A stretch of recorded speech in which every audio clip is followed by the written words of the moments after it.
寵物離世處理錯，運勢隨時急挫。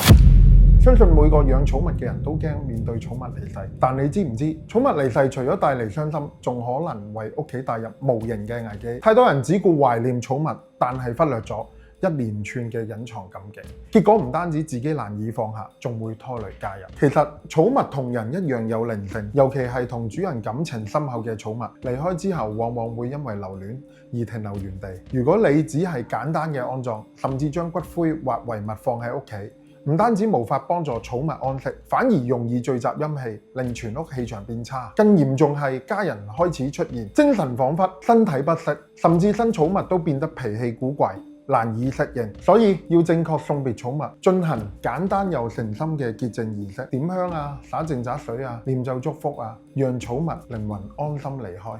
做完儀式之後，主人同家人都要避免因過度思念而令自己氣場變弱，無意中招陰邪入屋。